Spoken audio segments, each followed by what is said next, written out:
had only experienced 2 major storms, and what I consider a major storm is anything where somebody's power is out more than 2 days. Now those 2 storms were tornadoes. The first one happened just south of our office in Dongola, Illinois in Union County, and at that time we had some people that were out of power for roughly about 4 or 5 days. It was a small tornado. It came in, very small path of destruction, was probably only on the ground for about 2 miles. But we had several people that were out of power for about 4 or 5 days. Just shortly after that, maybe a year or 2, we had a larger tornado in Grand Chain, Illinois in Massac County. It was a wider path of destruction, bigger tornado, was on the ground for a lot longer, and we had people that were out of power close to 12 to 13 days with that. So during that time frame when we were working that storm, I thought to myself, you know, this is a pretty bad deal with these tornadoes, but it probably could be worse. And we got to thinking, and you know, if we ever had an ice storm and our whole service territory was blanketed with ice, that was probably going to be the worst thing that we could ever have. And that worry came true just about 2 years ago, and that's what I want to talk to you about today is our 2 ice storms. And here's a good picture to get us started off with of some of our system that was affected by the ice storm. Southern Illinois Electric Cooperative is a not-for-profit corporation. We serve the bottom 5 counties in Illinois, and that's Johnson, Alexander, Massac, Pulaski, and Union counties. Our power supply comes from Southern Illinois Power Cooperative in Marion at Lake of Egypt. We have 15 substations, 2,120 miles of energized line, 11,724 meters we serve our individual customers. And in our ice storm in 2009, on around the second day of that storm, for 4 hours, every one of those customers were out of power. So that's a pretty surreal feeling sitting there knowing that we're pretty much starting over. We have 5.53 consumers per mile of line, so we're typically a rural system, and at the present time we have 40 full-time employees. The ice storms I want to talk to you about today, the first one was began on February 11th of 2008 and continued through February 21st, and then the very next year on in 2009 from January 27th through February the 10th. So we kind of figured our luck was running out when we came into 2010, but luckily we didn't have anything this year. Our 2008 ice storm lasted 11 days. We had 35 damaged transformers, 178 broken or damaged poles, $2.8 million in damages was the final total on that storm. At the time, we had 115 assisting personnel come in and work for us, and we did not receive any FEMA assistance for that storm.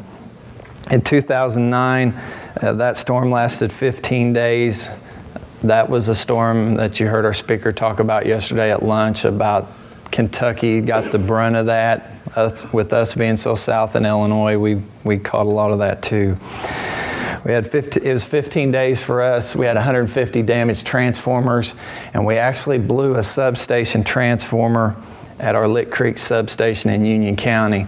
And what we had to do was bring in a portable transformer and change that out. That in itself took about 24 hours to get that changed out. We got it back online. The problem that we ran into was when you take a substation off your system, then you've got to distribute the rest of the power to the other substations to pick up the load. It puts more stress on them. We brought in a portable transformer, changed that out, and about a day later we blew that one up. So we had to bring in another one, and luckily that one held. The damage to fix each transformer was around $120,000 a piece, just on that. So 800 broken or damaged poles, a total of $5.7 million in damages. And we had over 150 people come in and help us. And if you'll remember, we have 40 that work for us now. So our workforce went from 40 to 190 in a matter of days. $4.3 million is what we will receive in FEMA assistance, and as of today, which is a year and a half going on 2 years later, we're still cleaning up from that storm. As far as a management perspective, it's cut me off a little bit at the bottom, but that's all right. Several things I've broken it down to whenever we start talking about working a major storm, and that's safety. You have to assess your damages, manpower, equipment, inventory, supplies, dealing with public relations and media, dispatching, handling calls, and working with FEMA and EMA. As far as safety must be foremost in everything we do. You have to determine how many assisting personnel we can manage safely. I mean, you can't just run a whole bunch of people out there and just send them out all across this service territory. Again, 2,120 miles of line across 5 counties. We've got to know where those people are at whenever they're out there working, and we've got to consider working hours and sleep requirements. As far as working hours, the first day of the storm, from the time it hit, we worked 36 hours straight. And then from that point on, it was 18 hours a day on the job and 6 hours at night for sleep. And that was for 2 weeks. You have to assess your damage quickly. Failure to do so affects many things, and that's what I'm going to talk about, the manpower, equipment, and lodging availability. In the past, it wasn't so critical, but what we're seeing now is our investor-owned utilities are booking hotel rooms and contractors as soon as the storm hits. And after this storm hits, there was a forecast of another storm just after that. We had to book hotel rooms and contractors in anticipation of that storm. Luckily, that storm didn't amount to anything. As far as manpower, we prefer to use other cooperatives and our local contractors. They know our system. When you're talking about bringing people in from the northern part of the state or Indiana, Kentucky, Tennessee, Missouri, what have you, some of those people have never even been to Southern Illinois. So we try to use our local cooperatives, especially because they know how our system is built. A cooperative system is built different than an investor-owned utility such as Ameren or somebody like that. So we have to determine what do we need and how quickly we can gear up to handle the additional manpower. And issues with that is we've got to have crew leaders, food, lodging, fuel, and laundry. Our crew leaders, we always try to have one of our employees with the personnel that's coming in, again, because they know the service territory, they know our system. Our local contractors are familiar with our system, so they provide us with personnel as far as superintendents to manage that. On manpower, our outside crews, as far as food goes, and food is a big issue. Our outside crews were on their own for breakfast, lunch, and dinner. Again, being with some of our employees, they had credit cards, could purchase food for them. And our inside personnel, we brought food into the office at least twice a day. But you're talking about feeding 190 people for 2 weeks, so it's a pretty big deal. And we were fortunate in Massac County, a lot of the local churches got together and provided meals for our employees over there, and we're real thankful for them. And one thing we learned is to have us set up a buffet style lunch, breakfast, dinner next time, so we can actually talk to those people and tell them what's going on during the storm as far as communications also. Lodging, in 2009 storm, we had to resort to hunting clubs and local bed and breakfasts for several reasons. One, because our local investor utility was hit as hard as we were, so they were booking all the rooms like I talked about before. And then also some of the hotels in the area were out of power too, so they weren't accepting anybody to stay there. Fuel's another issue. We learned we had to keep fuel in our tanks, especially at night. A lot of the local gas stations didn't have power either, so we had to travel to get fuel. We arranged for credit at all of our local gas stations just in case, once they got open, anybody can pull in there and fill up. And a big thing that we learned, our fuel in our generator at the office, our office was actually out of power for 4 days. So we had a generator backup that allowed us to continue our operations. But the fuel in that tank only lasted about a day and a half. And the problem we ran into is we couldn't get anybody to bring us fuel because the fuel the place where they get their fuel was out of power. So they actually had a truck that had some fuel on it. They brought it to us, and we were able to get through it till we could get power back to the office. But that's one thing that you might not think about, is there's all kinds of issues in fuel, food, and things like that. As far as manpower also, here's another issue that pops up on you, and that's laundry. In 2008, our employees' wives helped with laundry. You've got people coming from out of state, and if you think about it, when you go on a trip and you're going to be gone for 2 weeks, you pack a lot of clothes, right? Because you don't do your laundry till you get home. Well, when these guys get a call, they've just got a few hours to get their stuff together, and they're on the road heading south to help us on our outage. They do not know how long they're going to be there. They could be there for 2 hours, they could be there for 2 days, or they could be there for 12 days. So there comes a point in time where they run out of clothes. So what we did in the 2009 ice storm is we rented 2 washers and dryers and set them up in the basement of our office and did 300 loads of laundry during that storm. Here's a picture of our office. It's a morning before we're getting ready to dispatch the crews out. It's pretty much utter chaos when you get that many people in a confined area.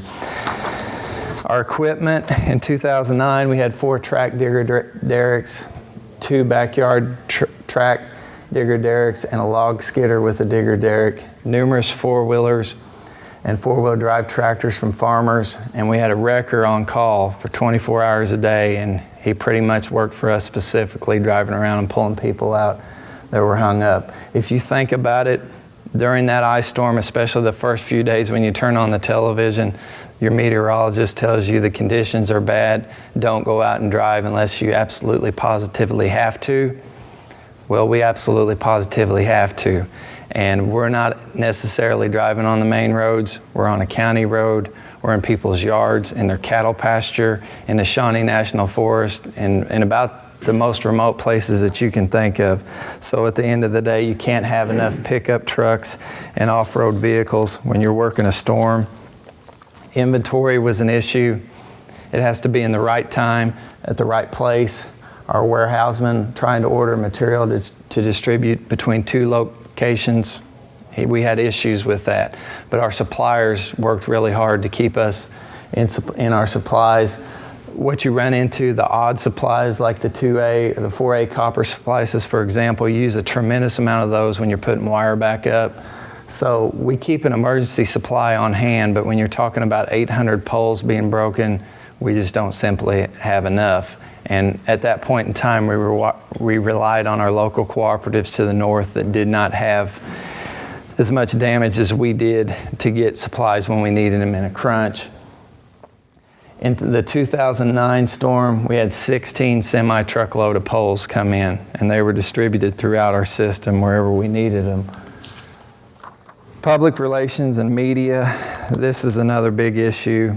We met with our employees daily to keep them abreast of where we were throughout the storm.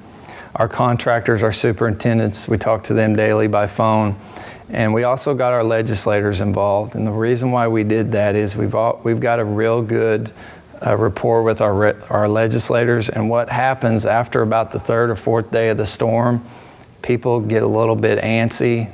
You know, they want their power back on. So they're calling and talking to anybody they think might help them. So we were getting calls from our state senators, our state representatives, trying to figure out what was going on. So we got to a point where we just got proactive and called them and emailed them press releases. That way they would know ahead of time before they got that call, yeah, I'm aware of the situation. Our Association of Illinois Electric Cooperatives out of Springfield, they're the one that coordinate the effort as far as where to send crews whenever an Illinois cooperative has a disaster. We kept up with them by email and website updates. And then as far as media, TV stations and radio, 3 times a day or as requested, there were several times that Channel 6 and Channel 3 and Channel 12 came down, and we did television interviews with them, several of those. Dispatching was a problem between our crews. Our 2-way radio system has a battery backup. We have 3 radio towers. We lost power to every one of those towers. So after a day and a half, we lost our radio system. So we had to install standby generators at each one of those locations. Cell phones work I'm going to guess about 90% of the places we have coverage.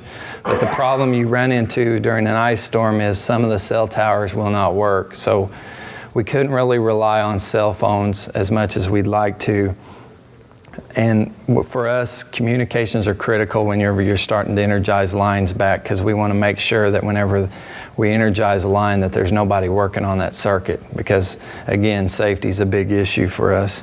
The last few days of the outage takes more vigilance. Those are the tougher ones. Those are the single person that lives 3 miles off a county road by himself back a lane and there's several trees down and things like that.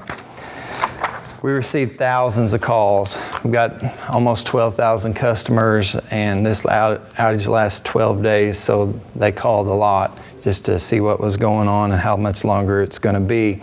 And it's difficult to give an estimation of when your power is going to be back on, because there's so many variables that play into it, and a lot of those you cannot control.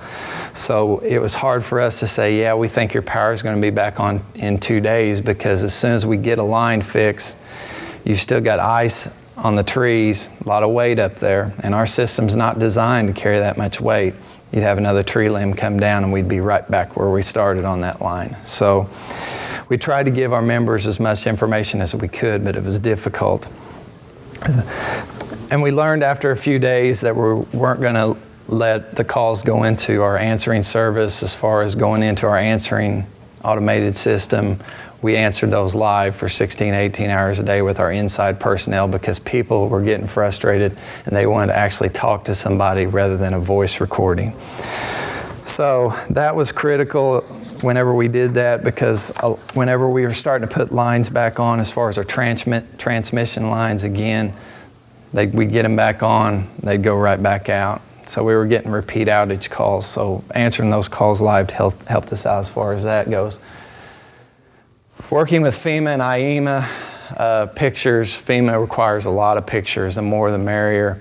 And Bryce actually came down with us and worked all day taking pictures, and then we had another staff member take pictures all day one day. So we've got some pretty good pictures. As far as dealing with EMA, we worked with them on a daily basis through our county disaster coordinators, getting them information as far as how many poles we had broken, what do we think the damage is as far as dollar amounts, estimations as good as we can as far as when we thought the power would be back on. As far as a conclusion, I think this picture here pretty well sums it up. When you see inches of ice on a tree or a power line, like I said, our system is not built, it's not designed to carry that much weight. And whenever you get that much weight on the power line, it's coming down, the poles are going to break, the tree limbs are going to come down. And it's even difficult as you go forward, because you get a melting day, and that's a difficult day too, because once that ice starts melting, and anybody that's been around an ice storm, if you stand out the edge of a woods or somewhere, you can just hear it. Tree limbs falling, cracking everywhere. So you almost go backwards on days like that, but you've got to go backwards to move forward, because you've got to get the ice off the trees and the lines at some point. So we learned a lot of things, and quickly, there's no one model that fits all whenever you talk about working in an ice storm. The 2008 storm was different than 2009. There were a lot of similarities, but there were a lot of differences also. Each utility must adapt to how they handle the outage best. Safety is the number one goal, and no doubt it's the number one goal. Everybody that walks in the office to go to work that day goes home. That's the bottom line for us. And I'm proud to say, in the 2 storms that we worked, the numerous hours that everybody put in, everybody did go home. We didn't have any fatalities. We had a lot of bumps, bruises, cuts, some broken bones and stuff like that, but that was the number one goal for us and will continue to be. You have to determine the extent of the damage quickly, plan as much as you can in advance. Well, the last one on this slide is stay calm and work methodically. It's tough to do the first 2 or 3 days, because you know what you've got, especially when every one of your customers is out of power. You know in the back of your mind, this isn't going to be a short thing. This is going to be weeks. It's much easier towards the end, because you're so wore out from working. You can be pretty calm then, but it's difficult to do in the beginning. Keep someone free at all times for emergency calls. and that's something we learned firsthand. You'll have tree limbs come down, power lines on cars, tree limbs, poles on houses, things like that. A lot of emergency situations which need somebody there now. So we kept somebody free at all times just to run those calls, and they pretty well stayed busy the whole time. Here's one that we learned also, and that's to keep ice grips available for our boots. If you think about it, you know, you've got some tread on your boots. It doesn't help you on ice. You get out there and start walking around, slipping and sliding and falling, it works on you. Answer our phone calls live, have printed system maps available for our assisting personnel. Again, they don't know where they're going. Get as many off-road vehicles as you can, and a GPS would have been nice in the trucks for safety. And here's a big one. Since the storms, and I'll end on this, we've emphasized double throw switches on our generators. The speaker at lunch yesterday talked about how most people died during the storm because they had a generator running inside of their house and they died from carbon monoxide poisoning. Another issue is this. When a storm hits now, just about everybody's got a portable generator. There's two ways you can hook it up. You run it outside, you run some extension cords in the house, you run your television, your refrigerator, lights, what have you off of that. Fine. Doesn't bother us at all. But when you go to hook that into the meter, if you don't have a double throw switch and you don't have it put in the way it should be, that generator can backfeed through the transformer and put 7,200 volts back on the electric line. So when our linemen go out there to fix this outage, they've checked all of our equipment, and all of our equipment is the way it should be. That line's dead, but it's not because somebody has got a generator running improperly. So they've been around enough to know, especially when they pull up a house that's got a generator, where they've got to check that, put their grounding chains on, and go on with it. But that's an issue that could get people killed. That's an issue that has gotten people killed. So it's a big issue, and one we try to talk about, especially now when things have calmed down. So that's all I've got. Whoever's next, come on up. Can you talk of any legislation to try and avoid that last problem that you talked about? I mean, to make that I don't believe there's any legislation that's being talked about. We're just trying to educate the public as much as we can. But, okay, thanks, Bill. Well, anybody from Southern Illinois? We've got a few. So you remember the second disaster that came through in '09. First was the ice storm that predominantly got the southern Missouri and Kentucky area, but later in the year we had what we called some people called it the inland hurricane. The proper name was a derecho. I still don't know what a derecho is compared to a hurricane. If you look at the radar, it looks almost the same, but I guess I've been told that if it's an inland hurricane, most of us don't have homeowners insurance that will cover that, so it's a derecho. Make sure you use the right term. Egyptian Electric is actually, this area here, we serve predominantly two counties, Jackson and Randolph counties. We serve parts of Perry, Union, Williamson, St. Clair, and Washington counties only. For relationship, Chris is this red area right here, right below us. So when the ice storm came through in '09, we had a little bit of problems with it. Took us about 2 days to get our system taken care of, and then actually we sent crews down to assist Chris with the ice storm that year. Now, a lot of people always ask me, where did the name Egyptian come from? There's two theories about that. First one is that in the early 1800s, the northern part of Illinois was hit by a famine or drought, and there were some famines. Southern Illinois was blessed with rains, bountiful crops. They shared that with the northern farmers, so very similar to the Egyptian biblical stories. And the others say that it has to do with the confluence of the Mississippi and the Ohio rivers, is very similar to the Egyptian Delta area. We are not a new organization either. I'm not sure how old Southern is, but probably very similar to us. We just celebrated our 72nd birthday. We have over 16,000 meters in service, but only 14,500 of them are active. The others are what we call seasonal, grain bins, cabins, fishing cabins, things of that nature. But We have over 14,500 that actually receive service and over 2,150 miles of line. That was what hit us on May the 8th. This thing actually started in Kansas during the night and progressed across Missouri. According to the National Weather Service, as this thing came across Missouri through the Springfield, Missouri area in about 6 to 7 a.m. that morning, it spawned off about 18 tornadoes. And there were reports of wind damage 100 miles wide. But as it came across Missouri, it seemed to intensify and get narrower. I actually had forgotten about it coming across there until just recently. I was reading something and it dawned on me. I kind of got thinking about to that day. I remember we had a safety thing scheduled for some school children in the county to the north of us. And because of the weather reports, they actually canceled that. And I had forgotten that we had these reports already of some severe weather coming in. But as it first came through the area, you can see this was the leading edge. My office sits about right there, and we serve these two counties here. Most of the damage was concentrated right in here.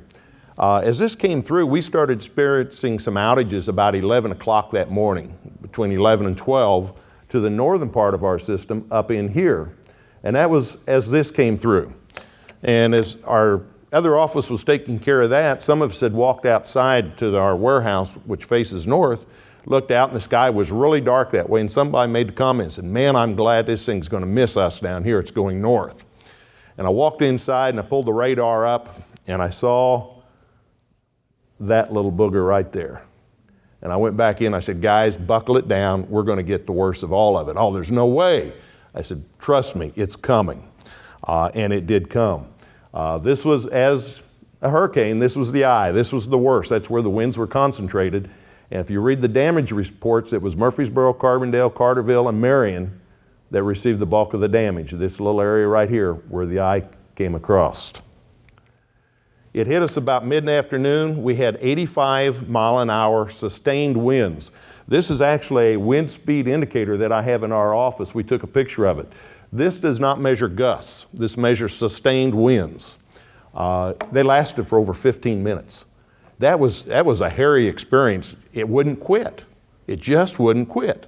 You know, normally when these winds come through, they're 3, 4, 5 minutes in duration. This thing lasted for 15 minutes plus. And by the time it got done, we had 10,000 of our members were without power. If you'll bear with me, I'm going to show you a little slideshow here to kind of give you a feel of what it was like that day, if I can.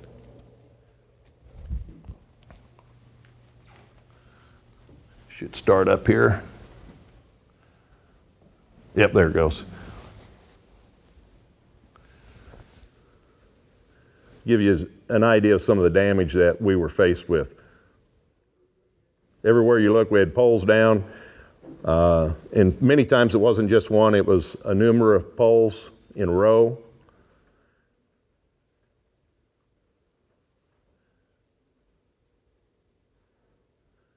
That's actually a transmission pole. That's 69,000 volt line.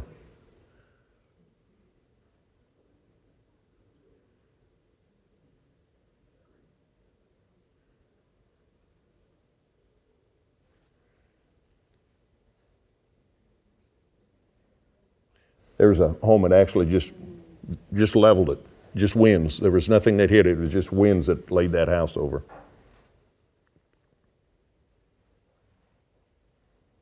Again, this is another transmission line. This is out by the Southern Illinois Airport. The same way that line actually went up, cornered, and on that feed there were 2 poles down on it. Pine trees did not fare well at all in wind. That's something I learned, never realized it, but I guess they're very brittle, and they just snapped off. Any place we had pine trees, they literally was like a bomb exploded.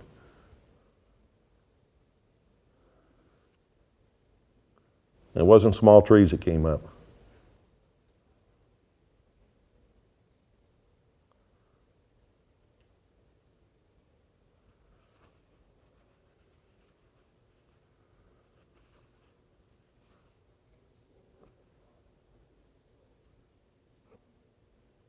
That was one of the biggest challenges getting some places, was waiting for some of the township governments, et cetera, to get roads cleared where we could get into places. As Chris said, we are rural. That's another transmission line, I believe it was there. Yeah, that's it in the background, transmission line that's down in a residential area. There you can see there's 2 poles broke off and a couple others leaning. We actually started that, hit that afternoon. We started getting material in that evening, on Friday evening. We worked it a little differently. We actually have a supplier, and I'll talk a little bit more about it, that worked right with us. They had material coming in that Friday evening. We told them what had happened. They brought it in. We loaded it into our warehouse floor, actually our truck garage floor, and we're working out of there. There's a little music coming with it. We fed everybody right out of the garage, truck garage. We moved, of course, trucks weren't in there. The first pictures was on Sunday. Here's what we were to by Monday and Tuesday. Here they're bringing in a special piece of equipment with flotation tires. You can see all the trucks in the background. This truck had flotation tires, was invaluable to us.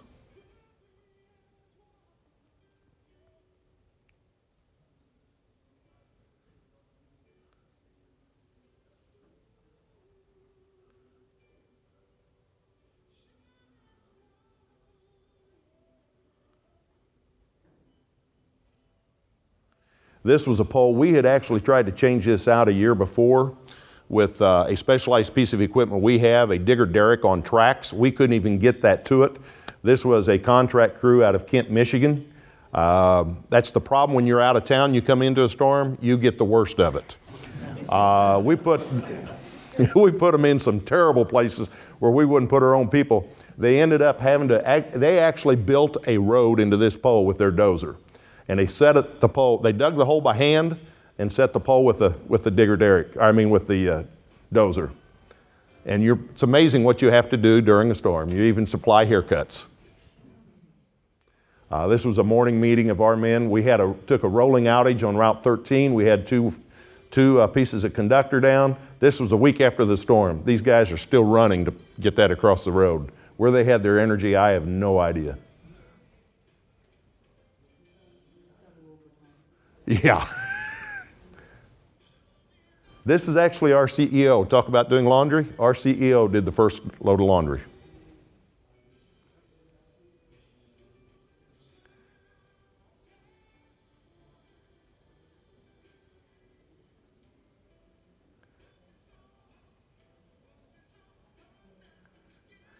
This situation, that was an odd one. They were about ready to cut the trunk off of that root ball. If it would have done that, root balls, when you cut the trunks off, they flip back. It would have buried that transformer. Nobody had ever known where it was. There's the size of some of the root balls that were out there. This is another piece of specialized equipment. Actually belonged to Chris's co-op. There we're working a transmission line and distribution line that goes across Cedar Lake. So you can see some of the obstacles that you're faced with in the terrain you have to deal with.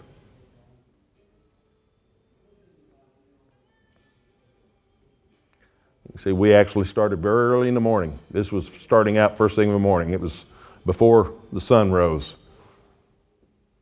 I was up every morning at 4 a.m. I closed my office up anywhere from 11 to 12 o'clock at night. Went home, took a shower, crawled in bed, and was up out at 4 o'clock, headed out.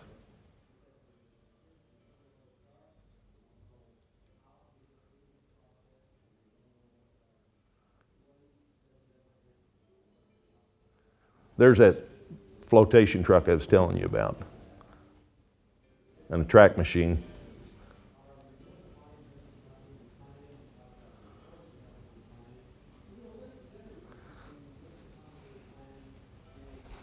Okay. So, what do you do to start with? Well, the first thing we had to do was some damage assessment, and Chris mentioned this a while ago. That afternoon, right after it hit, we sent 3 teams of management out. We paired up. We didn't send anybody out by themselves. We sent 2 at a time out. And we physically drove as much of the system as we could get to, trying to get around down poles, down trees, etc. The thing that really concerned us, we found our transmission system was totally dead. We had no 69,000 volt transmission system into Jackson County. It was totally down. And it was going to be down because everywhere we looked, there were transmission poles down. And there's no way to temporary that. They have to be stood back up. We are served by Southern Illinois Power Cooperative, as is Chris and Southern Illinois Electric. They're out of Lake of Egypt by Marion. They're responsible for those transmission poles. So we were at their mercy when they were going to be able to get contractor crews in, get those resurrected, and get transmission service to us. So the question is then, where do you start on your distribution system? You know, you've got the 7,200 volt lines down now too, but even though you energize them or get them back up in the air, you can't energize them because there's no transmission service. So we made the decision, we took some of our more dense areas around Carbondale and wanted to get that all back up so that when transmission was ready, we could get that back up, get as many people back on as we possibly could. We also realized it was a whole lot more damage than we were going to be able to do with our crews. I have 8 linemen in my office. I have 7 at the other office in Steelville. That was going to be a whole lot more than we could handle. We have a couple of contractors that are pretty much on our property 24/7. We knew it was way more than we were going to be able to deal with. Materials is another big issue. You always have plenty of material on hand for a storm that comes through, a lightning storm, a windstorm, but nothing of this size. You just can't stock your inventories for that. You know, the money it would cost to do that, the handling costs and everything, you just don't want to do it. But we were very fortunate. One of our suppliers out of Brownstown, Indiana, we made one call to them, told them what had happened. That night, like I showed you on the picture, they had a truckload of material coming into us. Even before that truck arrived, their sales rep was on our property, and he was working hand in hand with our warehouseman. What are we going to need? And he was already putting the list together. He actually, for the next 12 days almost, became an employee of ours. He was there just same as our men. And it took a lot of pressure off of our warehouseman of worrying, you know, what do I need to order, charging out. We didn't charge a thing out. All that material came in, went to our garage floor, and we just gave it to the crews because our normal inventory we never touched. We had all specialized storm inventory, so they took it out of that. And it's real easy to account for it and deal with, and we just minimized our paperwork that way by having to track it all. As Chris mentioned too, we grew from, as I said on Friday, I have 15 linemen. By the following Tuesday, I had almost 145 personnel additional on site. And we grew from small to big overnight, and it's amazing. We're very fortunate, though, that our statewide association, the Association of Illinois Electric Cooperatives, many, many years ago, we formulated what we call a work plan. They have somebody on call 24/7. All we do is when a storm or an emergency hits, we make a call to that person and say, I need X number of crews, I need so many bucket trucks, I need so many digger derricks, I need track machines, I need dozers, whatever it is. They take care of that from that point on, finding people to respond. They're the ones that put out the call for us. We can concentrate on restoring service. They're taking care of sending us crews and getting those manpower to us. Just talked about that. Specialized equipment, it is just amazing what you're going to need in a situation like this. We had track machines. We own one. Actually, we took ours to the ice storm that Chris had in 2008, I believe, the first time. And we had just received it, and they found out what a great job it did and how indispensable it was, and shortly thereafter they purchased one. So last year when this storm hit us, they brought theirs up and worked with us too. We had the flotation truck. That was really a great piece of equipment. It's a truck that they can use day in, day out. All they have to do is raise it up, pull the normal street tires off, put those big rice flotation tires on it, and it went almost as many places as what our track machine was able to go. It's a very lightweight truck. They designed it intentionally that way, and without it, we wouldn't have been able to get into a lot of places too. Dozers, like I said, we actually had to build a road to the one pole. We're rural. And unfortunately, where this storm hit was in the southern part of Jackson County, which if you look at the topography of southern Illinois, that's the northern edge of the Shawnee National Forest. If you go to the northern Jackson County, it's pretty flat. We didn't have any damage there. It was in the southern part of the county where the Shawnee National Forest is. So a lot of trees, a lot of hills, very, very rugged areas. And unfortunately, there are some people that have chosen over the years to live back there. The co-ops have provided service to them, and now we had to restore service in some of those areas. Very tough. Housing was an issue that was really a challenge. We faced the same battles that Chris did. There was, if you recall from at this time when this was going on, when it hit, that was graduation at Southern Illinois University. So many hotels, those first couple of days were still booked up.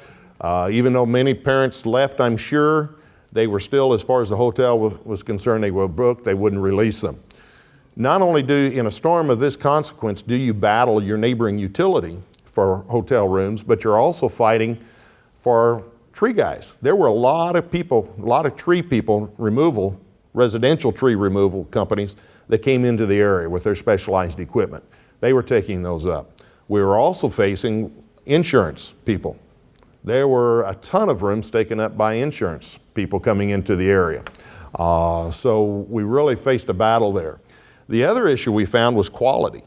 There were a number of hotels, in your region, you just don't go stay at your hotels. You don't have a reason to. We had no idea what kind of hotels some of them were. They were name brands. We had, well, some may go, but we were getting linemen, and these guys are pretty hardy. Not too much bothers them. We had some were calling us that night and say, hey, I am not staying in this hotel. I'm not staying in this room. This is filthy. And we found out very, very quickly what hotels we could put people in and we couldn't. And we'll talk about that in a minute. Laundry we knew that was an issue right away. We've been in a way, we've learned. We have always had the policy when other co-ops needed help, we'd send them in to help them. And when they come back, we always talk with them. We have what we call a return interview. What went right, what went wrong down there. And so we were trying to educate ourselves, even though I've been at the co-op for over 30 years, even though we had never faced anything of this magnitude before, we felt like we were prepared because our men had faced it at other places. We had crews down at Katrina for, I guess, almost 6 weeks. We rotated them in and out down there, helping in that. So we were able to learn from their experience what works, what doesn't. Laundry was a key. We knew right away we were going to have to do laundry. We went out on Sunday, we bought a washer and dryer, we hooked them up in our mechanic's garage, we had water, we had laundry ready to go. We bought a bunch of laundry, the mesh bags, we gave one to every man that walked on the property. They brought them in, they started bringing them in about Tuesday already. As Chris said, when they walk out the door, they have no idea how long they're going to stay. And of course, they're not worried about having the cleanest clothes on either. They don't mind wearing dirty clothes for a couple days in a row.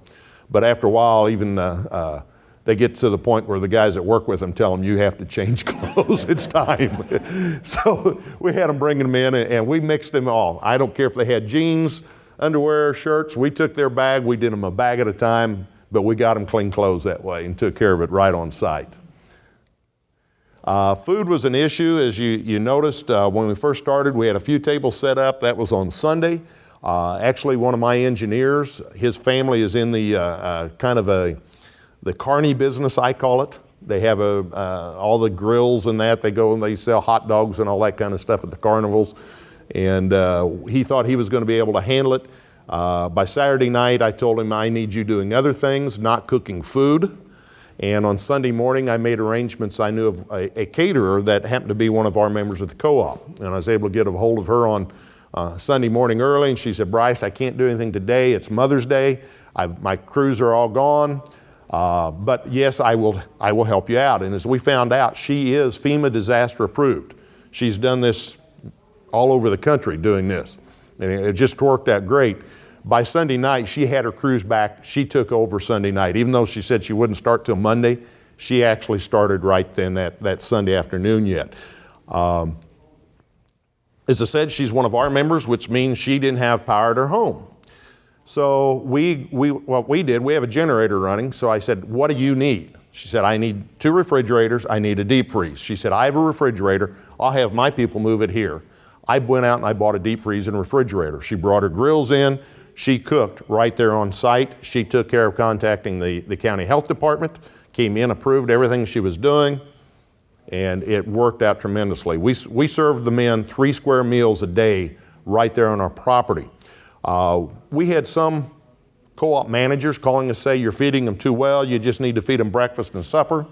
But what we were concerned with too, as I said, we've learned from the other guys. Almost always the crews need to come in about midday to get new material. They're out on a job, they don't have something that they really need, so they were running back into the office anyway, then they run to go get something to eat. Well, by having all that in one central place, we cut down on windshield time.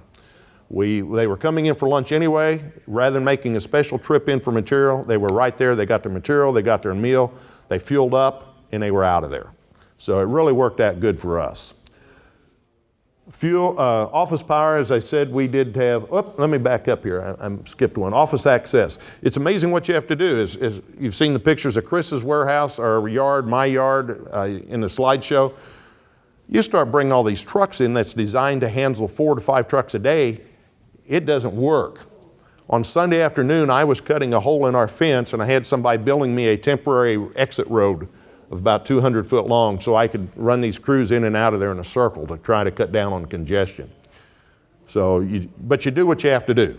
But you need to be thinking ahead of time, what if? How do I deal with these situations? Our office, we did have a generator. It's propane run, so we didn't have a problem with fuel.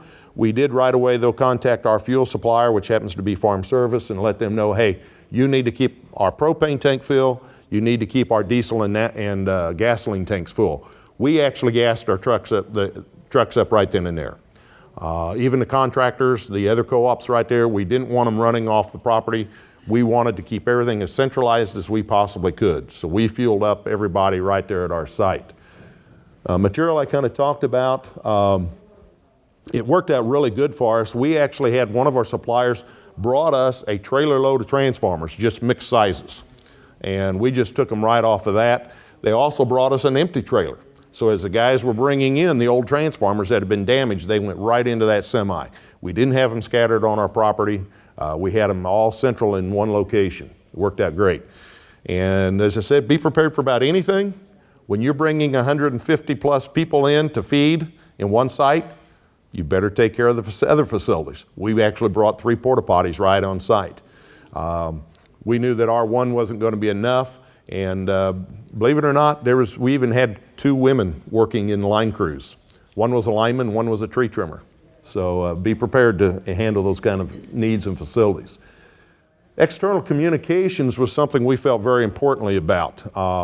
We issued daily press releases about 4 times. Always 30 minutes before the major news breaks, the 6 a.m., the noon, the 5 o'clock, 5 p.m. and the 10 o'clock, 30 minutes before those, we would issue press releases. When we would do that, we posted it right away to our website. And as Chris was talking about communicating with your legislators, they are we have their email addresses, they received that press release. So what we sent to the media also went to them on a daily basis, keeping them updated. We also worked with a radio station. Some of you may not be aware of it, but the River to River Radio has a multitude of radio stations in Southern Illinois. They went to a 1 broadcast scenario for about 7 days. A gentleman by the name of Tom Miller was their announcer. He worked, I don't know how that man worked the hours he did, but he had my cell phone number, I had his. If I didn't call him, he was calling me. We actually did live broadcasts from my cell phone numerous times throughout the day. A couple of things to remember, though, if you're the one to have to do that. The first thing is, you're the voice of your organization. You better be calm. You better not be frenzied. As tired as I was, as frenzied as I probably was many times, before I would call him or when he'd call, of course, he's not going to put you right on. He said, I'm going to put you on 30 seconds. Take a couple of deep breaths. Calm down. Think about it. And you're that voice. You need to be calm when you present it. You also have to have energy. If they hear that tiredness in your voice, they're going to get desperate. So you have to be calm. Common terms, we have an industry that we use a lot of slang, a lot of acronyms for. They don't understand them. You have to put this down to the general public. Tell them what's going on. We told them what the restoration challenges were. We talked about the Shawnee National Forest and what was going on, the muddy conditions. We'd had I don't know how many inches of rain in the week preceding the derecho, but we had just terrible ground conditions. Trucks were getting hung up constantly. We talked about them. We let them know what's going on out there. But most importantly, we were honest. By Monday, that hit on a Friday, by Monday I was telling them on the radio it could be up to 2 weeks before we had everybody restored. My CEO was on my case. He said, we're going to have it done before that. My theory is this, and we did get it done. We got it done in, I think it was 12 days. I was off by 2 days. I would rather err on the long side than I would the short time. Under promise, over produce. And I think that's part of it. We were being honest with them. And we did not have, but I think maybe 2 misgruntled phone calls out of that whole period. 2 people that called in were very upset about the time it was taking. But we were honest. We said, this is a long one. It's going to take some time. So I think that's very important. Cell phones, we did have some coverage. We had one issue. There were a couple of his staff members had moved to some newer technology with Brand A. We like those nicely little phones and the apps. But we also found out in Shawnee National Forest we didn't have the coverage we needed. We've now gone to somebody that's got a little better infrastructure, so if it ever hits again, we can be in contact. There were too many times I was out in the field that I had people that were trying to reach me and couldn't get me. So we have changed that. We also have satellites, cell phones, but we did not need them at the time because cell service still was up. As far as internal communications, our board of directors, they're on our email list. We sent them updates 4 times a day so they knew what was going on. On our website, we posted all of the photos that we were taking to Picasa and put a link right on our website. That was important to those linemen that were out there helping us because they were telling their spouses, their family back home, hey, go to the co-op's website. There's pictures on there. They were seeing the press releases, the updates, but they also saw photos. And as Chris mentioned, you can't take enough photos. Anytime I was in the field, my camera was with me. Actually, I had a camera and I had a video camera with me. Anytime I was out there, no matter what I was doing, I was taking some pictures of damage. 2 purposes. One for FEMA down the road, but also we put these things on the website. It is a great comfort to families, to little Mary, to little Joe, that they can go on and see a picture of Daddy working out there in the field and they know Daddy's fine. You've taken their spouses away we had them for 12 days. That's a pretty major interruption to family life. Our goal was to keep it as comfortable as we could to those families, and that really helped. And we had a daily meeting with the linemen. Every morning we met with our linemen and found out what was going on, and they kept them addressed of what was going on. Safety-wise, we turned all of our linemen into field supervisors. They didn't do line work during those 2 weeks. They were supervisors. Each one of them had anywhere from 2 to 6 crews underneath of them, and they had a delineated territory. They did not cross over, and we did it by substations. They were the ones in the field. They knew who was working for them, where they were at, and that way they were responsible for making sure nobody got over on somebody else's line, and we energized something on a line back when somebody else was working on it. And the other thing we didn't do, we made no temporary repairs on them, just absolutely necessary. While we were there, we fixed it. We didn't want to go back and have to increase our costs in doing that. Some of the challenges we faced were public safety. We had an issue with county government. That Friday night, as I'm out doing damage assessment, the sheriff is calling me saying, hey, I've got pole down here. You need to get a crew there to get it moved. It's okay, we'll see what we can do. Well, as the day is progressing, we're realizing the severity of this thing. He's still calling me, hey, I got another pole. I said, look, you've got to shut this county down. You've got to put a curfew on. Well, I can't do that. I couldn't enforce it. I said, look, there is no way we're going to be able to get enough manpower in here right now to get all these poles and the trees off these roads. You need to put a curfew on. He refused to put a curfew on in Jackson County right away. And I told him, I said, look, you're going to get some young teenager killed out here that's out flying on these county roads, and there's a pole out there, there's a tree out there. I don't care whether you've got the manpower or not to enforce it. You need to shut it down. Maybe mom and dad, if nothing else, here that there's a curfew, will prevent them from getting out on the roads. But that was a big challenge. The other is general awareness. What Chris was talking about with generators, You know, as we were traveling out, I'd find people in the public grabbing our wires and pulling them off the road. Stop and tell them, you don't know whether or not that's hot or not. He said, well, I know the whole area is out. But the problem is, and what people don't understand, is if the neighbor hooks up his generator and fires it up right then and there, even though our system is not energized from us, he just energized it. It's 7,200 volts.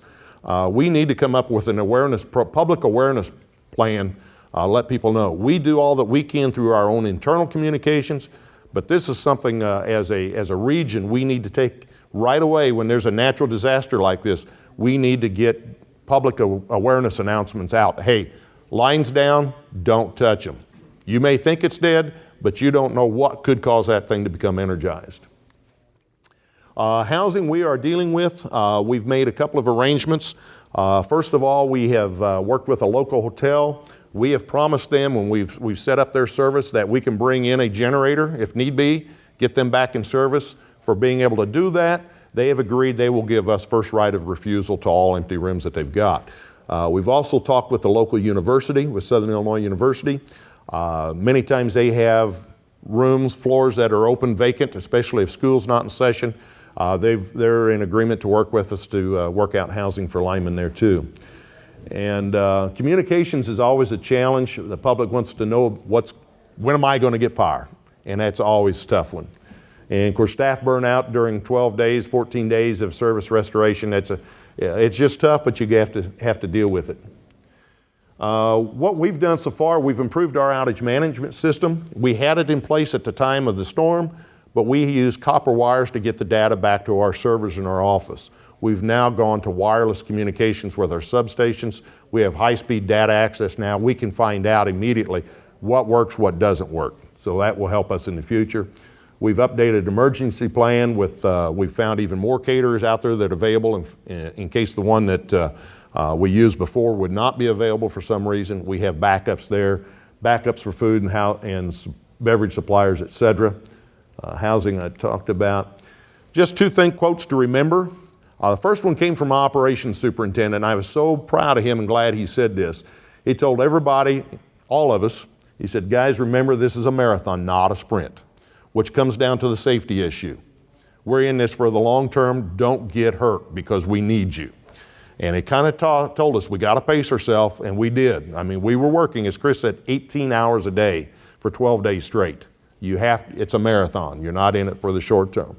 And when people started getting a little burned out and a little short-tempered, and by the 5th day we were starting to see some short tempers, I remembered a quote that Abraham Lincoln had told his staff during the Civil War, and that was just simply, and this too shall pass.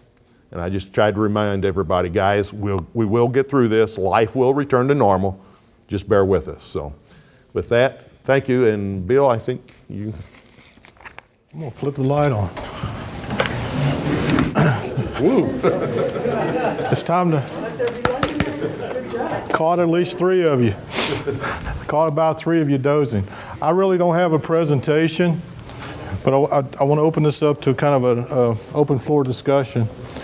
But I got a couple comments. An obvious question. I'm going to hit Chris here with it. You mentioned several times, Chris, during the ice storm, your system was not designed to handle that much weight. What's the obvious question? Why not?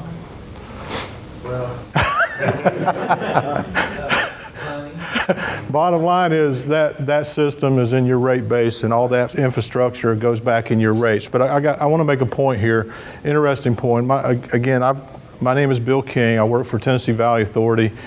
I grew up in South Central Florida. Like I say, I grew up in this business working in Florida, working for the utilities, and of course I've worked many hurricanes, what we call coastal hurricanes, right? I don't remember the term. What was the term again? Duratio. Duratio. I'm going to have to remember that. We will.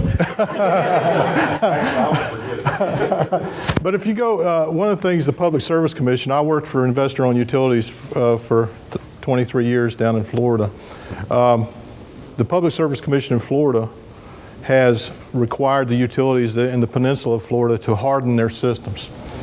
And of course, there's a big debate because that is rolling back into the rate base. But how many here have worked for a municipality that has responsibility for traffic signals?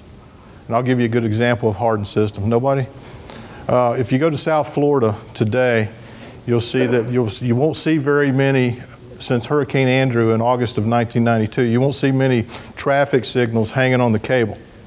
What do you see? You see tubular steel poles that are bolted together. And quite simply, that's because it's rigid enough to take the wind, but it's also flexible enough to not fatigue and break off. If you go back to Hurricane Andrew, and they learned that in Andrew, of course, and their building codes and all changed. But TVA, we don't have any distribution assets. We have about 17,000 miles of transmission. Our backbone is 161 kV or 161,000 volts. And that's coupled mostly with a 500 kV system. So we have a lot of, we cover all of Tennessee. Hopefully not a history lesson here, but, and we have portions of 6 other states that we support. And I have the privilege of leading the transmission construction group for TVA. We have about 200 employees in my group, and we do projects all over those 7 states. And so we have the luxury of being a portable workforce, which is something, a challenge that you folks had. But what did we talk about today? I think Chris and Bryce talked specifically about quite a bit about what, equipment? Fair enough. And what's the most, which is machinery? What's your most valuable machine that you have in a major catastrophe? Exactly. And we talked a lot about logistics.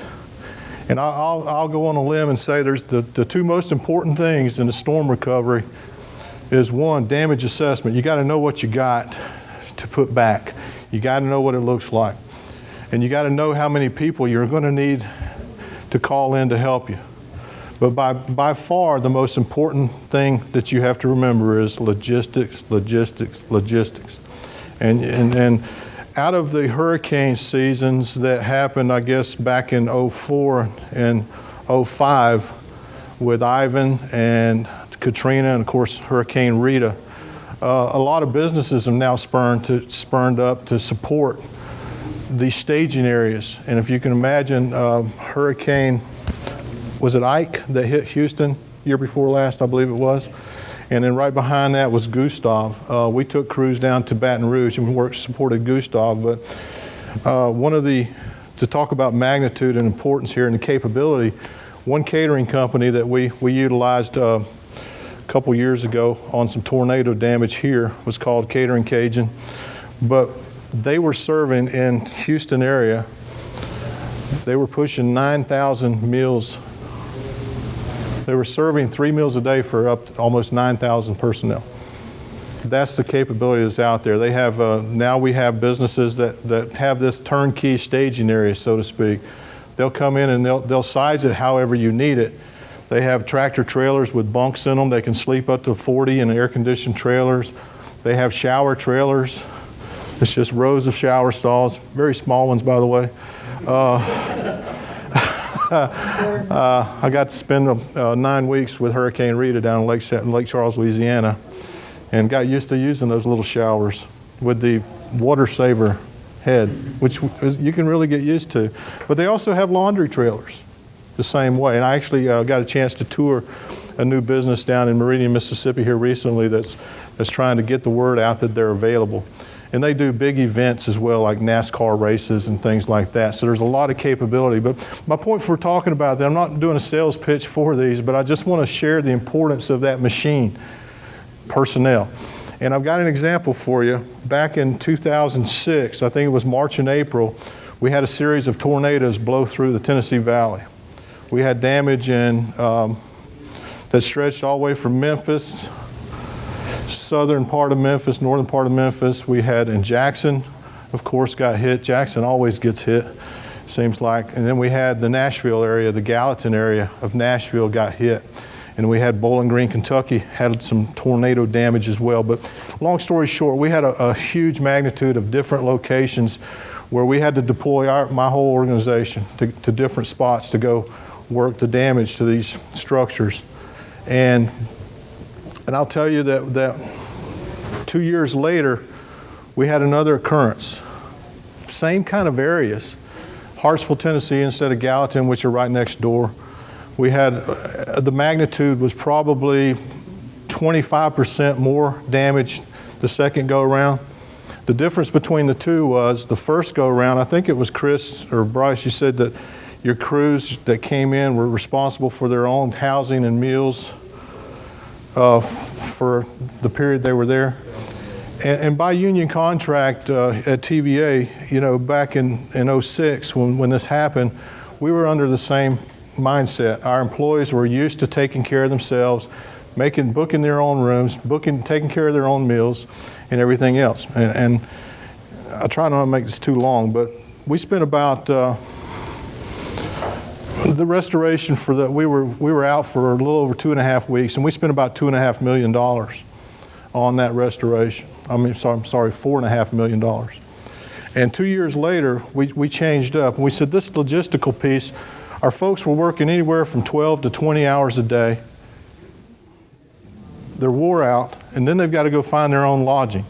And of course, when you have a large spread out event, and of course tornadoes are kind of isolated, it's a lot different from a hurricane or an ice storm, but they were still having to drive because of evacuations as far as 60 miles to find a room. And then on top of that, after they've worked all this time, they've got to go find a meal. Then they've got to try to get a little sleep and be back there at that 7, 8 hour time window that you gave them to be back. So it really didn't work out. You know, we saw a lot of logistical issues. It just wasn't fair. It wasn't fair to the employees. So we kind of went back to the unions and we said, here's the way we're going to operate next time. And we contacted a catering company to come in and put up food service for us. They had a heated tent, chow hall, if you will. Then they would take and deliver as many places as you wanted. They'd set up kitchens wherever you wanted them to. But long story short, and then we took on the logistics of finding hotel rooms. With a tornado, you still got access to hotel rooms within a reasonable distance. So we took advantage of that. And I think the gentleman in the back can attest to the food service that we had in he's from Paradise Power Plant back there. I do know him. But, you know, it's when you've got this set up and your employees work those 12 to 20 hours, they come back to the staging area and you give them a grandiose meal. You want to feed them, that's your machine. You've got to fuel your machine. And then you take care of the lodging. And if you can handle it and you can make it work, you give them private rooms. Because what will happen? You know, when you get crews, if you know anything about line crews, they'll get out and they'll want to get together. They haven't seen each other in a long time if they work for the same company. They want to go out and hang out with each other and catch up. And the next thing you know, they're drinking a little beer and having a little fun and they're having a meal or doing whatever, but they're not resting. So the more you can give them that privacy opportunity that's close by, you fill their bellies up with great food, they're going to want to do one thing, go to sleep. They're going to want to go to sleep, and then they've got to be ready to go the next morning. And when they show up at the staging area, they've got a hot buffet breakfast waiting for them. They go out with a box lunch that's got a sandwich, candy bar, fruit, and everything else. And then they come back at the end of the day and they have what? Another big dinner waiting on them. And I like to say, you know you're successful when your linemen are sitting there and when they sit down with their food and they pick up their cell phone and they call home and say, honey, guess what I'm having for dinner tonight? You know you're feeding them well. Okay, that's the marker. And I just want to make one point and I'll come back to you, okay? And that second year in 08, February of 08, I told you we had a lot more magnitude. And whenever you see the pricing schedule and the retainer contract cost of tying one of these companies down, you're going to say, oh my gosh, how can that be cost effective? But I'm here to tell you, because of the productivity gains you get from a rested workforce, a happy workforce that doesn't feel like you're shortcutting them, they know that you care about them because you take care of them. They're producing for you. In 08, we had more damage than we did in 06. We spent almost $500,000 on food service. But still, the overall restoration, I tell you, we cut $1 million out of that restoration. and we still paid the food service. And it all came, and we had 0 incident injuries for that storm as well. So there's a lot to this logistical piece. It's the most important thing you'll do. And I know that most of you have organizations that you support in this arena. I think it's important that you keep your core folks working on their core business and take and farm out this other piece to experts that are going to take good care of you. And again, the payback will be there. So that's just some experience I wanted to share. Yes, ma'am. Talking about injuries, did you have any physicians on standby or there at your offices or locations to handle anything coming in? No, we have actually a number of hospitals that had ER services, and we did have to take 2 men to the ER, but because of that, there really was no need to have somebody right there at our facility. They're better off to be right there. Okay. Yeah, On that, let me back. Come on up, guys. One of the things that we have put together a number of years ago, in preparation should this ever happen, was information packets. That when a crew comes in, they do 2 things. Number 1, they give us an information sheet, who they are, where they're from, who emergency contacts are, any allergies, special needs, things of that nature, so that we know who to contact in the event of something happening. But we also give them a packet of information where churches are, laundries, restaurants, medical facilities, all those kinds of things. So they've got all that when they walk on the property. What about meds? Did you have any kind of secure storage area for meds for your? Their meds? Mm-hmm. No. No. Okay. Because they all had their own lodging. They all had their own lodging, so we kind of Okay. let that up to them. We have had to handle that, and of course, if you're out, if you're working an extended period of time and you've got people out of town, you've got to have somebody that will take care of that stuff for you. I will tell you, down in Louisiana, we were down there so long, we started giving everybody tetanus shots. In addition to the medical needs, we actually had to have some prescriptions filled, and we were able to contact through the FEMA folks and the military. They were able to contact physicians and get those filled. I will tell you, these new companies that I was talking about offer that service. They have doctors on staff that will actually travel to those locations, and they'll do stitching and everything right there out of a tent, which I was new to me, which is a great opportunity. Yes, sir. One thing we ran into is after one of our crews, we did their laundry on the truck, and they left the office. Well, somewhere between point A and point B, they fell off the truck, so we actually had to send somebody to town to find clothes. Yeah, we had that. You first, sir. Okay, both of you made a comment about using email and the web for various communications, but your lines were down, which meant that other lines were down. How did you pull off using these marvelous tools if everything was on the ground? We still had broadband and telephone service at our office. Did you? And we were sure many of our members weren't able to access it from at home, but we also know that many of them were going to work and they were accessing it from work. So, that it's not the end all, the cure all, but it's one of the tools you have to use. The media was the other. The television, I didn't mention it, but we were on television several times. They came to our office, interviewed us right there, as I know Chris did too. We did the press releases, getting out in the radio ad. You've got to use all the tools that are available to you. Logistics, same thing. Multitude of tools. We at TVA have such great relationships with the public at large. We don't even have a corporate communications staff. I know whenever it went through Carbondale and Verizon went down, Alltel stayed up. I thought that was ironic.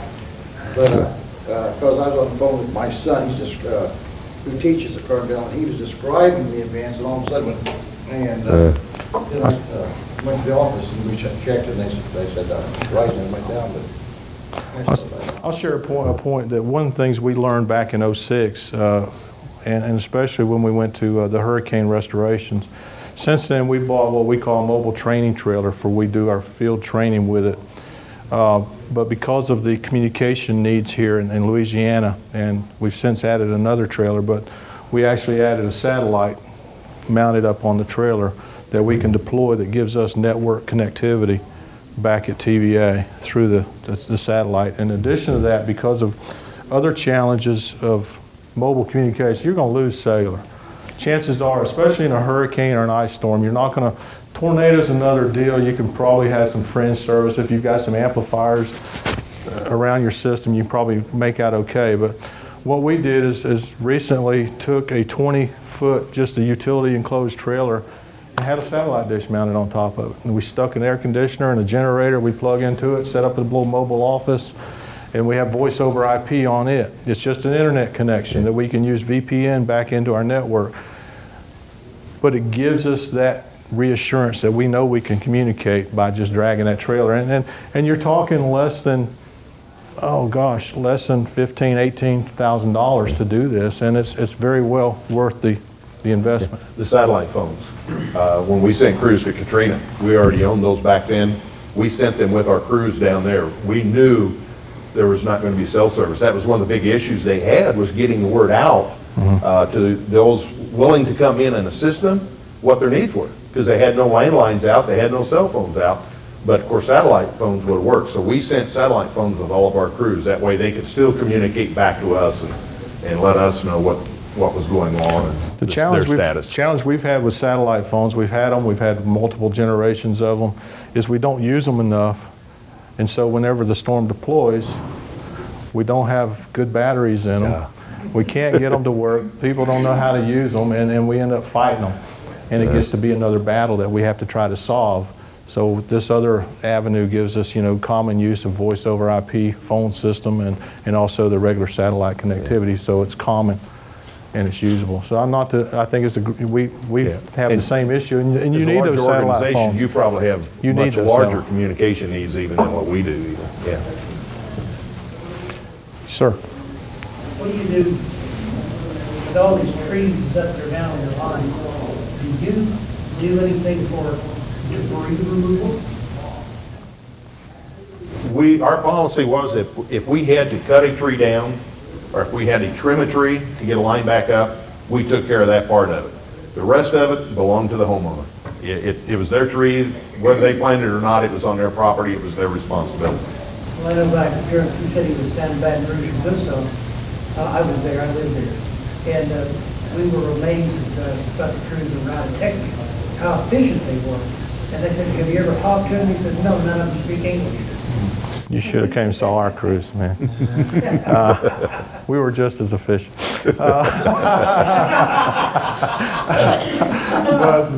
Yes, in transmission right-of-ways, you do have to clear those trees out of there, and you have to make sure that, because you have a lot of NERC and CERC requirements now regarding reliability on transmission systems in the United States since the massive blackout in the Northeast. So we have to go back through our right-of-ways and look for what we call danger trees. Even outside the right-of-way, if they can reach our lines, we have to address those as well. And of course, a lot of those will be hanging. What was really amazing to me was that behind, seemed like right behind the utility crews were the guys with big chippers. And they were just cutting those trees up and thinking, well, that was quick. You just, now I've got to worry about the trees that are not, in their right-of-way. But they took care of the stuff within the street, but not in your yard. So you're like, hey, let me borrow that chipper. Let me. That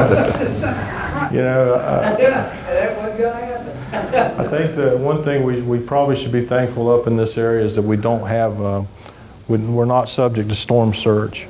Yes, we had a flood last year in Nashville, but it's nothing compared to a storm surge with a coastal hurricane. If you, to your point, when Hurricane Rita hit Cameron Parish, which was right on the coastline south of Lake Charles, we were there within 2 days, and we had to work with the military to go in there, and they just had a fleet of bulldozers and track or front end loaders that would just go down the street and just scrape everything to the side, houses, everything else down there, because there was nothing left. There wasn't a tree, there wasn't a building left.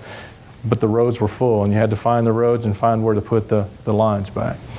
It was quite an experience. Yes, ma'am? As a person who lived through the inland wind thing, y'all done good. The ratio. Yeah. The ratio, right? Storm. I thought you did a really good job at keeping everybody informed, and everybody seemed to work together well, and you're always going to have the complainers, and you're always going to have the, oh darn, I should have, but thanks. Yeah, Appreciate that. Probably the biggest thing we had going for us though was in May of that year. It was very mild temperature. Oh, man, it was great being hot. Until the Thursday after. Yeah. And that morning when I saw the forecast, I told our ladies that answer the phone, I said, be prepared. Today's going to be the day you're going to get some complaints because the temperatures are going to rise.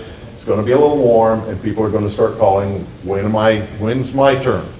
And it did. But probably the biggest complaint I got was from my own niece.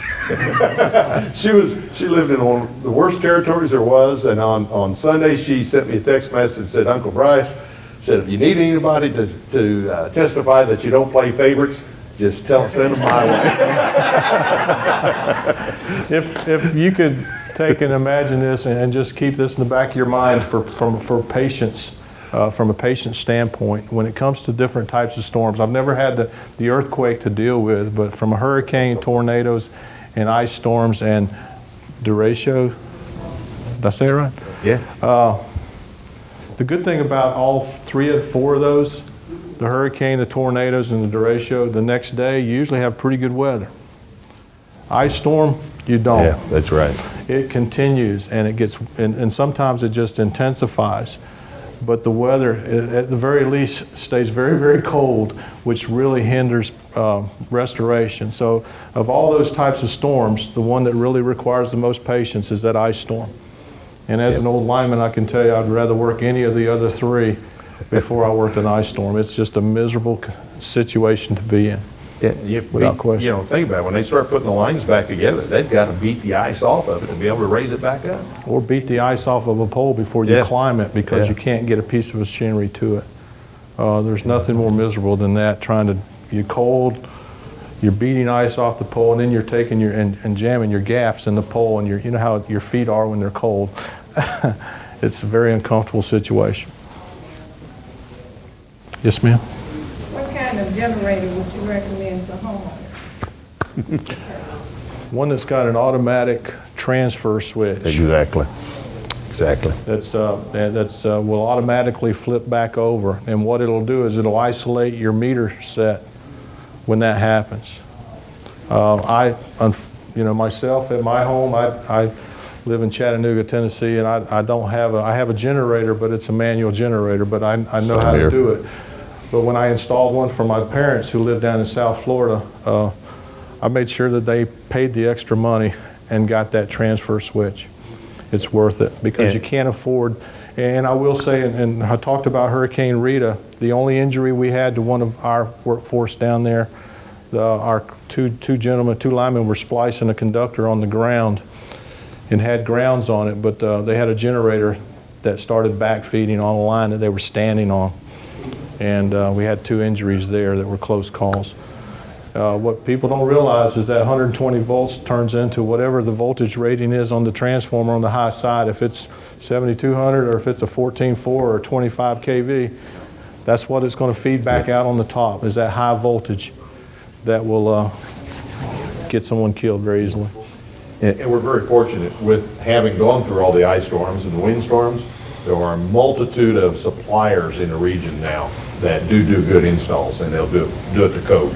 But that's the problem is if you have a major event, the first vendors on the play, and you start having tractor trailers full of generators setting up tents by the road, just selling them to everybody, and they're of course they're charging 4 times the value of the generator, but they sell them to everybody because they want to get something going, and you get all kinds of different installations.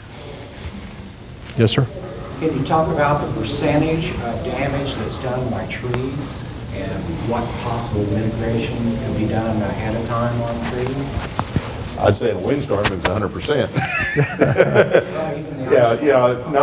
Probably the actual tree strikes for us in May, probably 80%. There was 10% the wind just pushed poles down.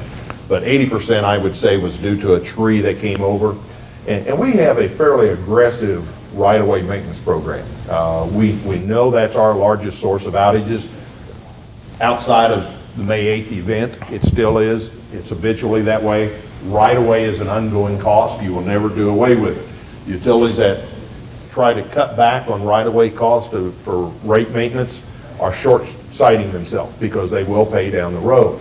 So even though we've been very aggressive at it, when you have an event like May the 8th come through, you can't widen your right-of-ways enough. I mean, when you're taking, you saw some of those root balls, when you have trees like that are going over, there's just no way. Unless as a general public, you want to pay for that. As you said, you build your system. We build to the RUS, Rural Utility Services Standards, guidelines for our region. We could go above that and handle 1 inch ice. And I'm not recall off the top of my head what we do build for. I think it's built for a 1/2 inch ice or 3/4 inch ice. But when you're getting 1.5 inch, 2 inch ice, that's not the norm. You can build it to that standard, but somebody's going to pay for it. TVA builds to a 6 inch standard, but it's a whole different game. We've had ice storms 2 years in a row, so we've eliminated a lot of those trees that have already fell. So. Something to pay it. Homes with property owners. Oh, yeah. Don't cut. Don't cut. Oh, yeah. We do before the storm. Yeah. After the storm, After the storm. Yeah. you can drive all through. You can drive equipment through their tracked equipment all in their yard. They won't ever bother Especially you. if they've been out of power for 2 weeks. Let me make a point too. I mean, how many times you see on a distribution circuit, you see a tree that's overhanging, and they'll trim that line, and they've trimmed it, but you've got overhang. Keep in mind with a derecho or a hurricane, especially, or even a tropical storm, or just a low pressure center that's got rotation. You think that what happens is when the storm hits your area, you got a lot of rain with it, and the wind is blowing one direction. And all of a sudden this low kind of migrates past, and that tree has gathered all that moisture, and it's all gotten used to turning and flexing one direction. All of a sudden now the wind's changed, and it's moving it back the other direction, and you have a lot of trees that fail at that point. So when you have that situation, it's not just the high wind, it's just a change in direction of the wind with a saturated tree that will bring those down that are hanging over the top, and a lot of times that's the problem you have. Yeah, most outages are caused by overhangs, not by growth underneath. It's the stuff that's over top, especially an ice storm. An event like that, it's going to bring it down right through it. And or even if you have a wet snow and there's a lot of pine trees nearby, that's another big. But Seems like trees are an area that we've got a total disconnect. Insurance companies don't want to deal with it. It's an expensive process, especially once it gets 50 foot or so. Yeah. And, Bill, when you're dealing with transmission, it's a little different. You're not through somebody's front yard or backyard. You're more in private right-of-way, so you can do a few things that we probably can't because we're in front yards and backyards.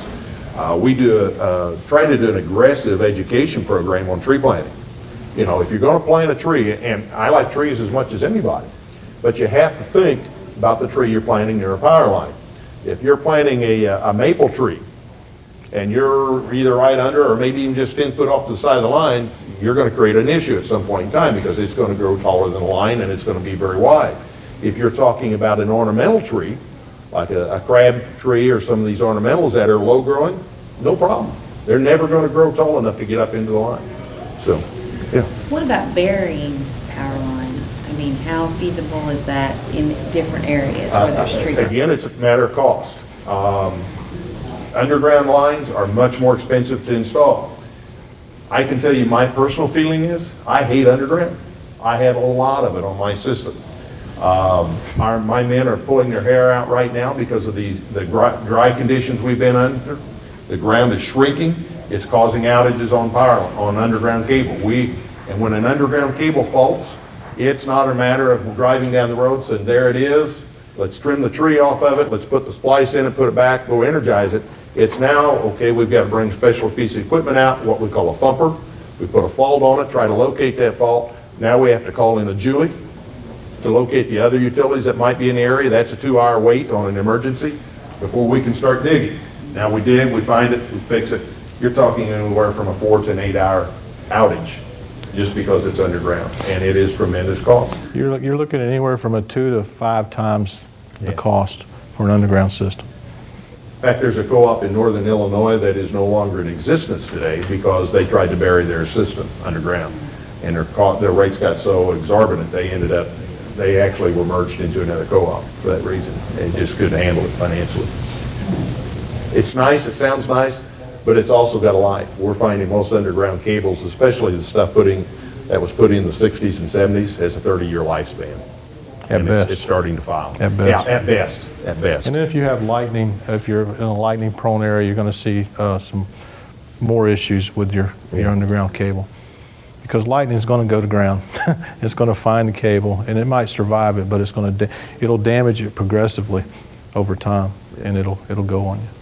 So if we have a big earthquake, the underground is going to be a much greater issue than the above ground? I would think so, yeah. Okay. Yeah. Above ground, you might have poles break and all that, but you can get in and replace some poles and conductor pretty quick. When you have to open the earth up to put new cable in, it's a much greater challenge. I think your generation points, your plants and your substations, where you've got all the large porcelain That's going to be the big insulators, challenge. that stuff's going to crumble, as well as the inside of the transformers is going to be jarred enough to where they're going to fail. I think when we see a big major earthquake, that's really going to be the focus, or those 2 points. The lines will be the easy part. We'll have plenty of extra time to build the lines, I'm afraid, because of those 2 points are where it's going to take months and months And to the restore. parts you're talking about, Bill, aren't something you can just readily find out of a warehouse somewhere. You know, we keep a lot of line insulators, but when you start talking about substation equipment, a lot of that stuff is Yeah, a little more specialized. It's high lead time, and it's Yep. usually purchased and built and manufactured when on request. Now we have had an earthquake drill at TVA year before last in the Memphis area, where we went out and we kind of had some scenarios and looked at different damage scenarios. And we've also sent a contingent out to Southern California and met with those folks to see how they harden their infrastructure to handle an earthquake. Are we taking steps that direction? Yes, but I think we're still going to see a different magnitude impact. It's going to be a major impact. And the big question is power plants. You know, when you've got stacks that are how tall, you know, will those stacks survive? And if there is a major damage on one of the production plants, what type of ability do the local co-ops have to source power in from another direction or something? Say Lake of Egypt is out of commission for 6 months, can a switch be flipped and it can? Oh, most definitely. We're interconnected, you know, right now where there's interchange of power with TVA as we speak. We're interconnected with TVA, with Ameren. We have a number of transmission interconnects. The transmission interconnects are there. Yeah. All across the United States, except Texas. Texas is their own little. They've got their own little island as far as the interconnects go. I don't know why. I haven't got anybody to tell me that yet. I haven't had anybody share that with me. It's something to do with the cowboy hat. So we're big. It's bigger and better in Texas. Have we done any studies in Illinois on earthquake? I mean, is the co-ops, the state organization working on that, or is there any? As much as we can, like as Bill said, there's just so much you can do. I mean, the power plants, they're designed to withstand, and I don't know what magnitude of earthquake, but really until one hits, you don't know for sure. We've got contingency plans. We won't know till it happens. Logistics. Yeah, have that stuff all in place, but because it's going to be a long restoration, I'm afraid. You know, the biggest challenge I've always felt with an earthquake, and we went through this, I'm trying to think of the gentleman that predicted one back in the 90s. Browning. Yes. I went, through all that with the local community even. We did a lot of planning. But one of the biggest challenges is how are we going to get assistance in here, because the majority of the bridges are going to be down. So we're going to be self-sufficient for 3 to 5 days, I think, if that were to happen. And getting electricity back on is going to be the least of our worries. Do you guys have a order of preference or priority as far as restoring power? As many as we can, as quickly as we can. The substation feeder phase. Yeah. I was talking about clients.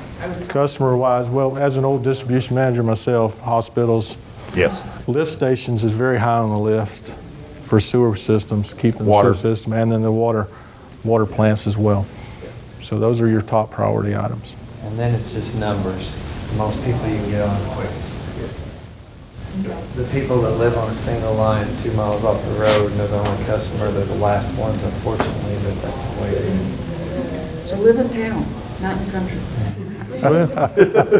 The high-density areas are going to be where you're going to focus your attention first. We want to get the masses on as quickly as we can. It's dollars and cents, it's revenue. Exactly. Not making money when the meter's not spinning.